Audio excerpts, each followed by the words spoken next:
Hey everybody, it's Jane Johnston with the Briar Hill Group at Remax Camosun, and I'm a co-host of the Victoria Real Estate Show with my friend.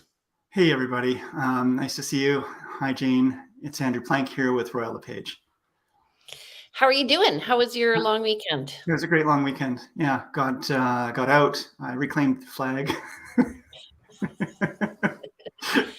um, just got out, got for a nice walk on Canada Day with my partner, and we went down Island View Beach and had a great lunch. Ran into a colleague actually and had a great visit while eating lunch, which was fun.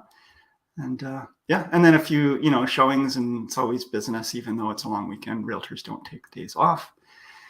We get days off sometimes, but we don't take days off. That's true. And even you, who's up in Shawnigan, apparently have a buyer for that area. Yes. Had a call on the weekend. Somebody wants to see a property up here. I'm like, okay, let's do it. Yeah. So, first of all, happy 4th of July to you. Oh, thank you. Thank you. I'm dual citizen, so I'm both Canadian and American, so I get to celebrate both of these days. But I celebrate Canada Day better.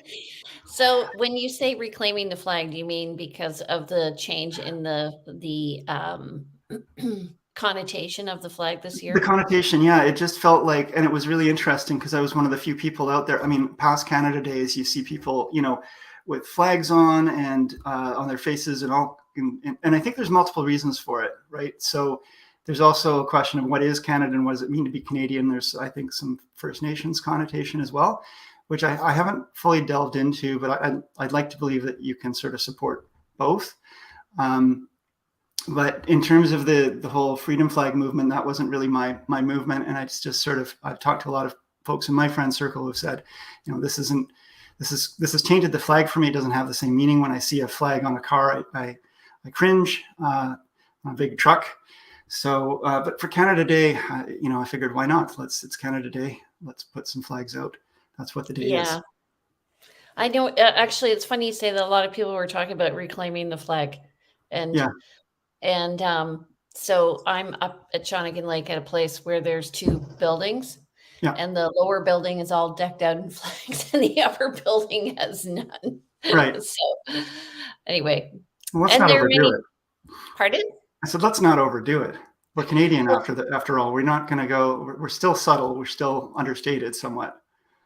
What's nice though is these people, many of them are immigrants, and they're claiming the Canadian flag. And that's what I noticed actually, because when I was driving around, I noticed people like going, "Hey, yay," or whatever, and a lot of them were immigrants. And it's like there's a certain pride to being Canadian, and to, let's celebrate that, even though we have our issues and problems. Like I said, I'm dual citizen, and I was born in the States. I was raised in Canada. I feel much more affinity to Canada, but from what I've seen going on in the States recently, I just don't have the same kind of pride, and I think we're still far better off than that. Yeah. Anyway, this is a political show, right? So, right. Okay, you want to start the slideshow, Mister? Oh, sure. Let me find it here.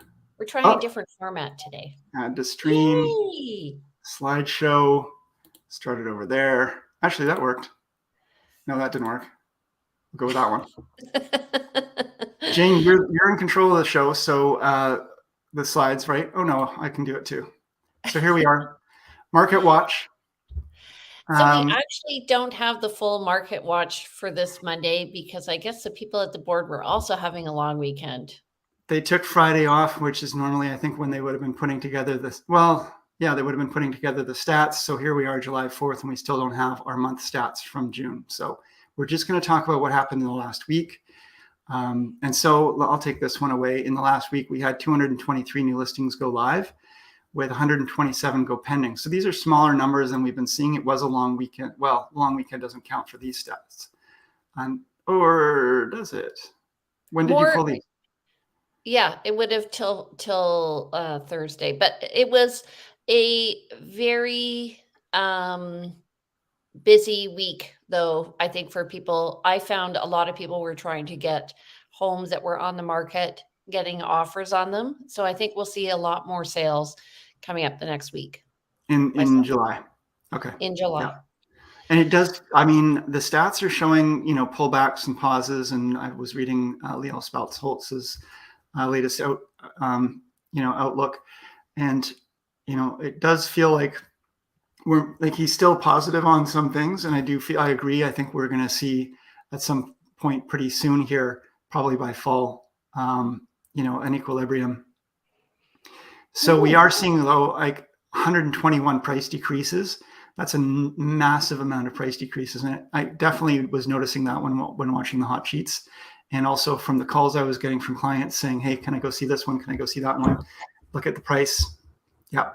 So what Andrew's saying is every day we get a sheet and you can actually just pull it up on your phone on an app that we have, and you can look at all the information of new listings, price reductions, and everything. So it's called a hot sheet. Yeah, essentially and we can look at it daily. We can look at it midday. It's going to have real time, all the new listings that have come up in the last however timeline you want to put in. So 121 price decreases is pretty massive. Jane, you mentioned you've got a price decrease coming up. People are sort of realizing that the optimistic prices that they were feeling they could list at before not achieving the activity they were hoping for. But check out how many sales went closed. So 435 gone. Yeah.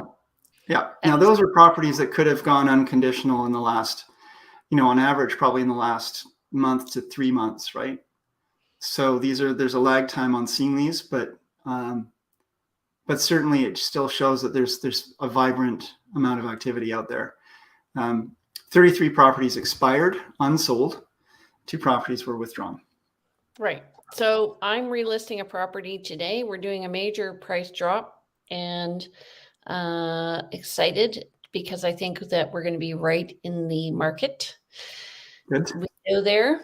But we're going to be talking today just about subject to sales and why they are happening now with the shift in the market. Also, we have found, I have found there's a bunch of new realtors who are in real estate now who are submitting a very simple form of subject to sale. And so, and it's this clause that they're putting in: subject to the buyer entering into an unconditional offer on the buyer's property on or before a certain date, and this conditions for the sole benefit of the buyer, which is great for the buyer. It's a very generic clause that really just has no protections for the seller. Yeah. Right. So the board. So let's take a step. So when you're saying you're seeing a lot of newer agents doing this, you're getting these kind of offers. And this is, as a buyer agent, you're looking after your buyer's best interest. This is the best clause you could write for them. But as the listing agent, you've got to look at this and say, this is just not going to protect my clients. And so most savvy buyers agents who are experienced working with savvy sellers, listing agents who are experienced, are not going to bring this clause because they know they're just going to get a counter offer to it anyway. But a newer agent making an offer on a newer agent's listing might get this to file.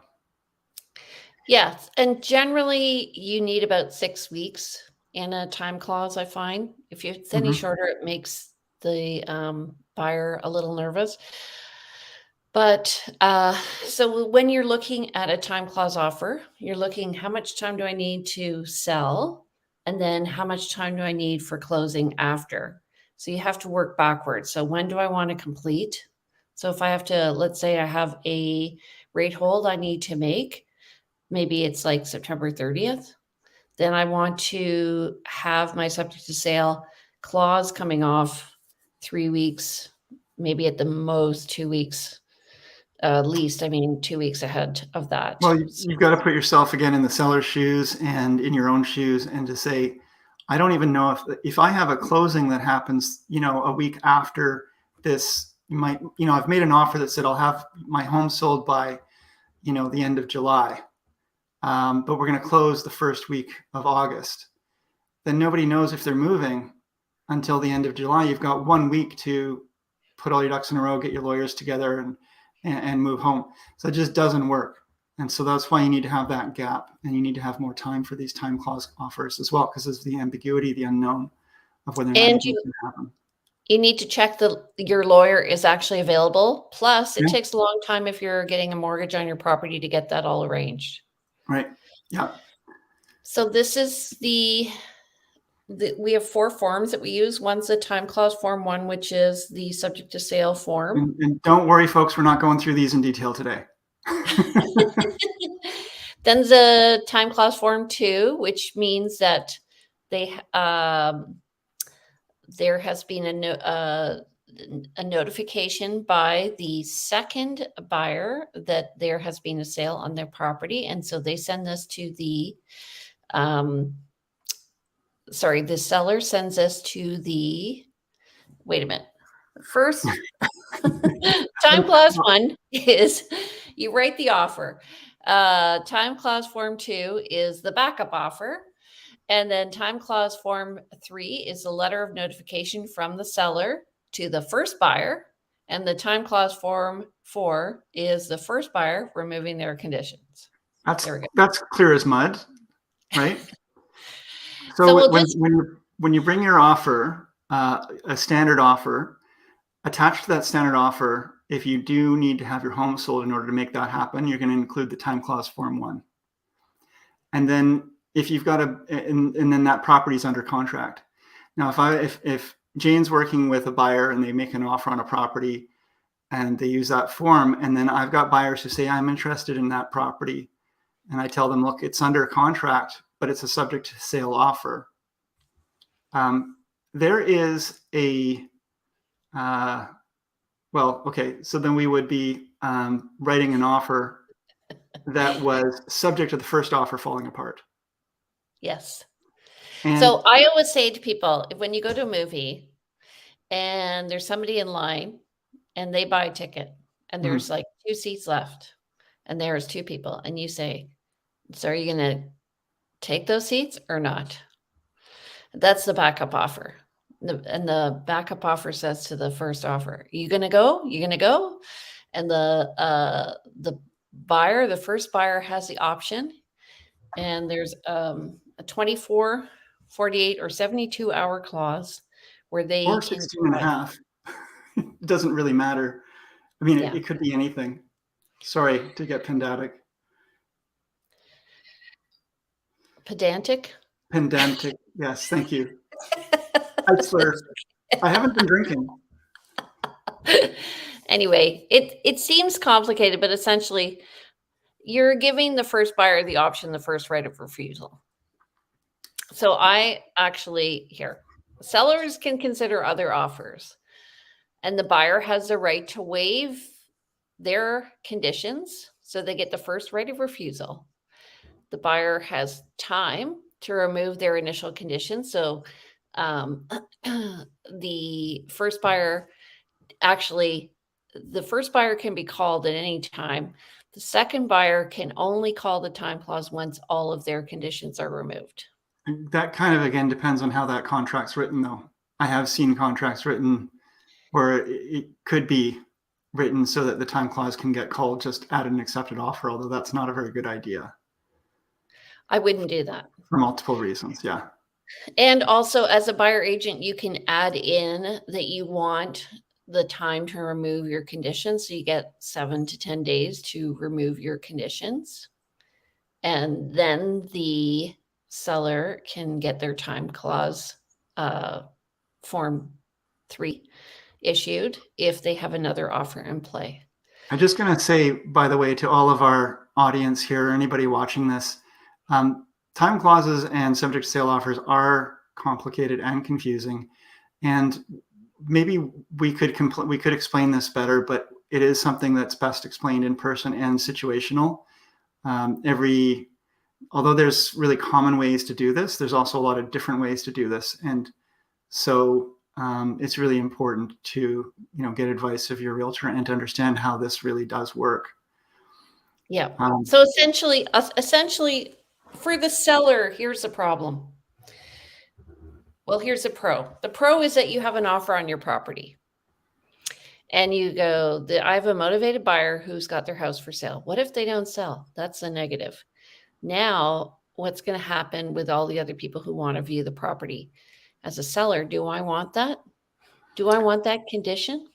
There's a lot of buyers who will not want to view a property that has an offer accepted on it, even subject to sale offer, even though there is an option to bump that first offer where there isn't in a normal regular backup offer. In this case, you can bump that first offer, but a lot of buyers don't want to do that. So you can limit by taking a subject to sale offer, and it's essentially a what if. You're saying the buyer is saying, if I can sell my home within a month or two, then I'll buy your home. And it can be that can be too much risk for some sellers, and also even for some buyers who they could make their offer essentially a backup offer, go through the process of doing building inspections and due diligence and getting their financing together, only to have the first buyer remove their condition sooner because they did get their home sold, or they chose to take the risk and remove the condition anyway. It's their right to do so, and go forward and then be forced to sell their home at whatever price they can, or come up with other financing options. And so the second buyer is saying, I don't want to spend the money and then not be able to get it because the first buyer is just going to take the property anyway. And the seller's saying, these are all negatives. The seller is saying, I don't want to have a subject to sale because I'm not going to have any other viewings because of this sentiment. However, as a buyer agent, what you can do is say to the listing agent, when did you get the subject to sale offer? And if they got it in the next, previous week or so, you can probably bump that first offer. Well, even if it's a month or two down the road, if they're still overpriced and they have an unsaleable home, I just recently had a property. We wrote an offer on it. My clients viewed it. We knew that there was already an offer in place, and it was a subject to sale offer. And so we got the details of that as best we could and viewed the property, and we wrote an offer. And discussion with the clients was, the more time you have for conditions, the more time the first buyer will have time to make adjustments to get their home sold and get to an unconditional place. Maybe they'll do a dramatic price reduction. So let's tighten timelines, tighten conditions as best we can, make this as attractive as possible to the seller, who will want to work with our offer. Subject to sale offers, bumping a subject to sale offer is interesting because sometimes you can make an offer a little under the other offer because it's still more attractive than the what if of having the home sold. And that's why if you are making an offer subject to the sale of your home, you generally have to pay more than you would if you were just making a standard offer on the home, because there's more risk to the seller, and the seller has to there's no more risk to the seller, and also you don't want the seller to accept another attractive offer. There's more risk there's more risk to you as well, as what Jane is saying. Yeah.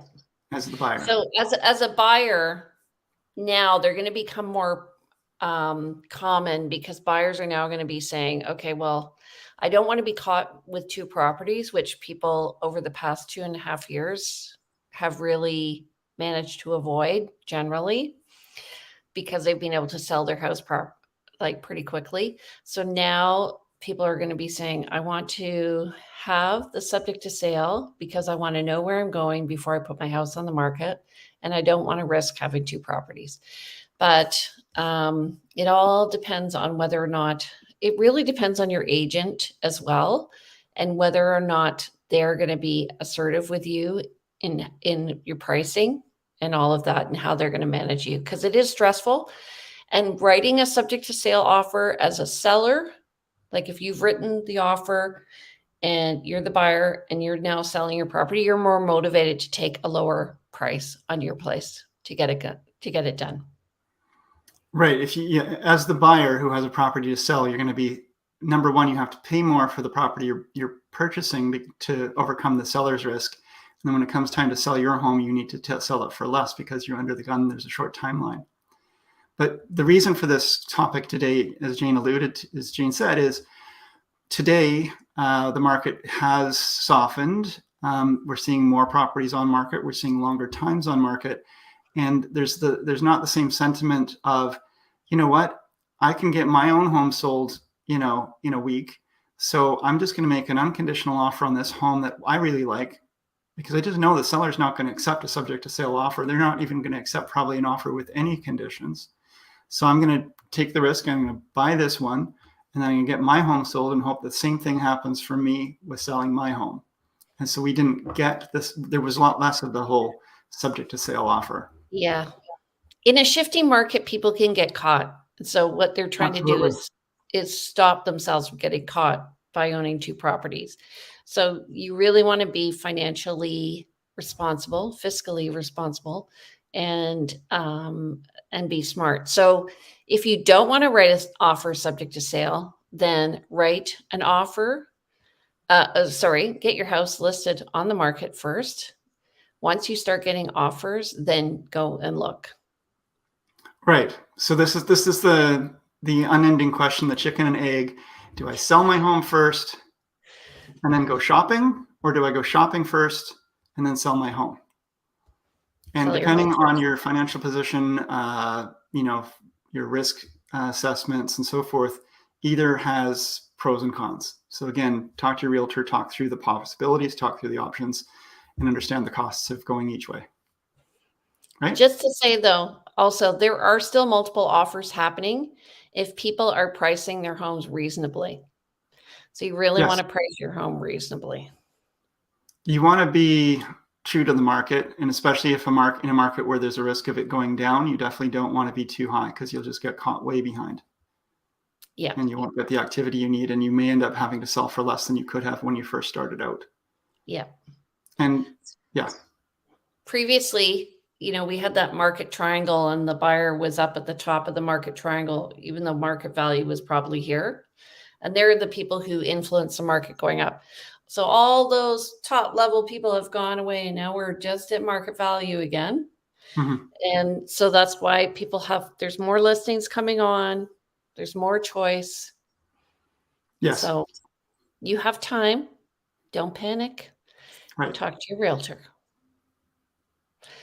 Okay. Any other comments? Do you have any new listings coming up, Andrew? No, I've got lots of buyers. I'm looking for a nice condo with sort of a lofty, airy kind of space. I'm looking for, Royal Bay house with a suite or suite potential. I'm looking for a townhouse, or single family home, preferably, though under 900 would be best. And that's a little hard, but it's okay if it's a smaller single bathroom, that kind of thing, in some outlying areas. But yes, I know, a little larger than yours though. Jane's smiling because she's got a listing that's got 3 beds and 1 bath, which would be perfect if it only had a couple more 100 square feet for these clients. 875, we have 3-bedroom, 1 bath on Whiteside. That's being released today. And it's on a 6,000 square foot lot. And the neighbors have renovated and built a new home. So if you're looking for a house with an awesome lot, that's a great area. It's in Tillicum, Saanich Tillicum area. And I have a 2-bedroom, 2-bath corner unit coming up on Brookside. That's going to be in the high 5s. And that is a really nice unit. Granite countertops. We're going to be repainting the whole thing. The tenants have just left. And I think that's it for now. I have some more coming up, but I don't know when. And I will potentially have a Brookside condo coming as well, but we're waiting on some things and probably going to be buying first. So there is that. I've got a few things that are kind of in the woodwork, but they're so far off, I hesitate to say that they're a listing yet. Okay. Awesome. Yeah. All right. So if you guys want any advice on your buyers or sellers, please contact us. Of course, if you're not working with a realtor, and don't forget to check us out every Monday morning. We're here at 10 a.m. And if you're watching us on YouTube, don't forget to subscribe. Thank you. Please do. And next week we'll be talking stats from the month of June. Yes. If we don't do that earlier, I was just wondering about that actually. Okay, well, we'll talk about that. But and so how do people reach you? So reach me by calling 250-360-6106 or info@andrewplank.com is my email, or come check out the website where we host these videos as well as other information on the blog at www.andrewplank.com. So it's all Andrew Plank all the time. Come check it out. Jane, how about yourself? And here, I've got it. Here you go. Sorry, that was off to the side. There he is. Okay, and you can reach me. I am not Jane Johnston all the time. I am the Briar Hill Group. You can reach me at briarhillgroup@gmail.com. My number is 250-744-0775. And I have two websites, one with all these lovely videos on it and information about neighborhoods buying and selling at vancouverislandtime.com. Or you can just find out about real estate and what's on the market at briarhillgroup.com. All right. Take care, my friend. Have a safe and happy weekend. Thanks. Talk to you later, everybody. See you next Monday. See you next Monday. Or sooner, sounds like. We'll Maybe. talk. We'll talk. Bye. Bye.